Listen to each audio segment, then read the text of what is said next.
வணக்கம். தமிழொலியின் காலை நேர செய்திகள். செம்மணி மனித புதைகுழியில் முன்னெடுக்கப்பட்டு வரும் அகழ்வு பணிகளின் போது நேற்றைய தினம் 7 மனித எலும்புக்கூடுகள் அகழ்ந்து எடுக்கப்பட்டுள்ளதுடன் மேலும் 11 எலும்புக்கூடுகள் புதிதாக அடையாளம் காணப்பட்டுள்ளன.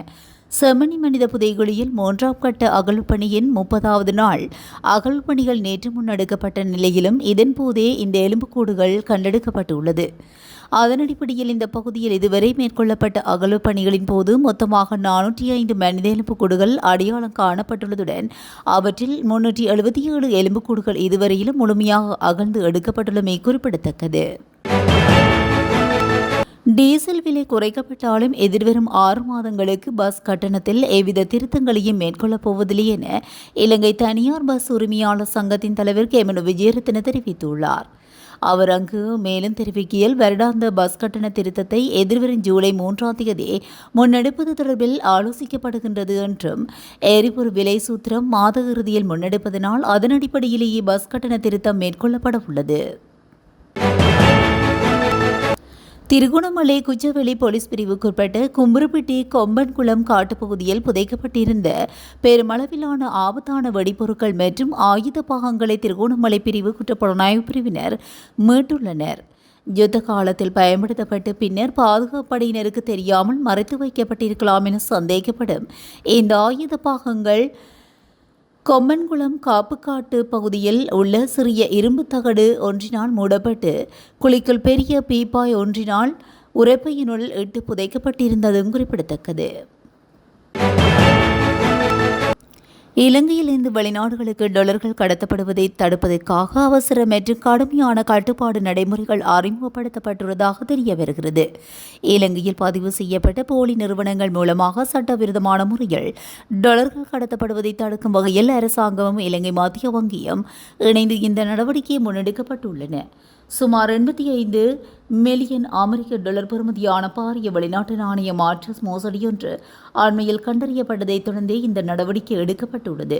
அடிக்கடி பெயர்களை மாற்றிக்கொண்டு சுமார் 6 மாதங்கள் மட்டுமே இயங்கிவிட்டு பின் மறைந்துவிடும் 105 உள்ளூர் நிறுவனங்களை கொண்ட ஒழுங்கமைக்கப்பட்ட வலையமைப்பு ஒன்றே இந்த மோசடியின் பின்னால் இருப்பது விசாரணைகளை தெரிய வந்துள்ளது. கொழும்பு வெல்லம்பட்டி நகரில் உள்ள பேக்கரி ஒன்று நேற்று மாலை தீப்பரவல் ஏற்பட்டுள்ளது. தீப்பரவலை கட்டுப்படுத்த 2 தீயணைப்பு வாகனங்களை ஈடுபடுத்தப்பட்டுள்ளதாக போலீசார் தெரிவித்துள்ளனர். குறித்த பேக்கரியில் இருந்து நேற்று மாலை 4:45 மணியளவிலேயே இந்த தீப்பரவல் ஏற்பட்டுள்ளதாக தெரிவிக்கப்பட்டுள்ளது. தீப்பரவல் ஏற்பட்டமைக்கான காரணம் இதுவரை வெளியாகவில்லை என்பதுடன் வெல்லம்பட்டி போலீசார் மேலதிக விசாரணைகளை ஆரம்பித்துள்ளனர். பாடசாலை உணவகங்களில் சில உணவுப் பொருட்களை விற்பனை செய்வதற்கு தடை விதித்து சுகாதார அமைச்சு புதிய சுற்றறிக்கை ஒன்றை வெளியிட்டுள்ளது. இதன்படி ஹாட் சிற்றுண்டிகள், டொக்பர்கர், பீட்சா, பிஸ்கெட், கேக், கார்பனேற்றப்பட்ட பானங்கள், பதப்படுத்தப்பட்ட சிற்றுண்டிகள் மற்றும் பேக்கெட்டுகளில் அடைக்கப்பட்ட பானங்கள் உள்ளிட்ட அதிக சர்க்கரை, அதிக கொழுப்பு மற்றும் பதப்படுத்தப்பட்ட உணவுப் பொருட்களை விற்பனை செய்வதற்கு தடை விதிக்கப்பட்டுள்ளது. இலங்கையில் நீண்ட காலமாக நடத்தப்படாமல் உள்ள மாகாண சபை தேர்தல்கள் குறித்து தேர்தல்கள் ஆணைக்குழுவின் முன்னாள் தலைவர் மஹிந்த தேசப்பிரிய கருத்து வெளியிட்டுள்ளார். அதன்படி மாகாண சபை தேர்தல்களை இந்த ஆண்டுக்குள் நடத்துவது சாத்தியமற்றது என ஊடகம் ஒன்றுக்கு அவர் வழங்கிய நேர்காணலில் குறிப்பிட்டுள்ளார். அவர் மேலும் தெரிவிக்கையில், மாகாண சபை தேர்தல்கள் எத்தனை காலம் தாமதமாகி இருப்பதற்கு நாடாளுமன்றம் மற்றும் நாட்டை ஆட்சி செய்கின்ற அனைத்து அரசியல் கட்சிகளுக்குமே கூட்டாக பொறுப்பேற்க வேண்டும். அரசாங்கம் மற்றும் நாடாளுமன்றத்துக்கு கட்சிகளுக்கும் இதில் பெரும் பங்கு உண்டு. தேர்தலை எந்த முறையில் நடத்துவது என்பதை தீர்மானிக்க நாடாளுமன்ற தேர்வுக்குழு ஒன்று அமைக்கப்பட்டுள்ளமை குறிப்பிடத்தக்கது. ஆஸ்திரேலியாவில் ஏற்றுமதி நிறுவனத்துக்கு திரைசீரியால் செலுத்தப்பட்ட $2.5 மில்லியன் மோசடி செய்யப்பட்ட விவகாரம் தொடர்பில் நிதி திட்டமிடல் பிரதி அமைச்சர் அனில் ஜெயந்த பெர்னாண்டோ கருத்து வெளியிட்டுள்ளார். அதன்படி $2 பில்லியன் மாயமானது தொடர்பான விசாரணைகள் இதுவரையிலும் நிறைவடையவில்லை என அவர் குறிப்பிட்டுள்ளார். இந்த விவகாரம் தொடர்பில் தேசிய மற்றும் சர்வதேச மட்டத்தில் விசாரணைகள் முன்னெடுக்கப்பட்டு வருகின்றதாக அவர் மேலும் சுட்டிக்காட்டினார். சிறுபோகத்துக்கான உரமானியம் 90% விவசாயிகளுக்கு வழங்கப்பட்டுள்ளதாக விவசாய அபிவிருத்தி திணைக்களம் தெரிவித்துள்ளது. மீதமுள்ள விவசாயிகளுக்கும் கூடிய விரைவில் இந்த உரமானியம் வழங்கப்படும் என்றும் திணைக்களத்தின் ஆணையாளர் நாயகம் தம்பிக்க ரணதுங்க குறிப்பிட்டுள்ளார். அரசாங்கத்தால் வழங்கப்படும் இந்த உரமானிய தொகை 5000 ரூபாயினால் அதிகரிக்கப்பட்டுள்ளது. இதற்கு அமைய ஒரு ஹெக்டேருக்காக இதுவரை வழங்கப்பட்ட உரமானியம் தற்போது 30,000 ரூபாவாக உயர்த்தப்பட்டுள்ளமை குறிப்பிடத்தக்கது. மேரிகம திவிலப்பட்டிய வீதியில் ஏற்பட்ட மற்றொரு விபத்தில் பெண்ணொருவர் உயிரிழந்துள்ளார். ரேந்தபொல பகுதியில் இருந்து மேரிகம நோக்கி பயணித்த காரொன்று ஓட்டுநரின் கட்டுப்பாட்டு இழந்து வீதியில் சென்று கொண்டிருந்த பெண் மீது மோதியதாக போலீசார் தெரிவித்துள்ளனர். விபத்தில் பலத்த காயமடைந்த பாதசாரி பெண் சிகிச்சை பெற்று வந்த நிலையில் உயிரிழந்துள்ளார். எவ்வாறு உயிரிழந்தவர் ரேந்தபொல மேரியகம பகுதியை சேர்ந்த 72 வயதுடைய பெண் என தெரிய வந்துள்ளது. விபத்தில் பலத்த காயமடைந்த பாதசாரி பெண் சிகிச்சை பெற்று வந்த நிலையிலேயே அவர் உயிரிழந்தமை குறிப்பிடத்தக்கது. காலி அகுரச பிரதான வீதிகள் கடுகொட பகுதியில் பயணித்துக் கொண்டிருந்த உந்துருளியொன்று திடீரென தீப்பற்றி எரிந்த சம்பவம் பரபரப்பை ஏற்படுத்தியுள்ளதாக உந்துருளியில் இருந்து புகை வெளியேறியதை அடுத்து அவதானித்த அப்பகுதி மக்கள் மற்றும் வீதியா சென்ற வாகன ஓட்டிகள் உடனடியாக ஒன்றிணைந்து தீயை கட்டுப்படுத்த நடவடிக்கையில் ஈடுபட்டனர். அவர்களில் விரைவான செயற்பாட்டால் தீ பரவுவதற்கு முன்பே அணைக்கப்பட்டதாக தெரிவிக்கப்படுகிறது.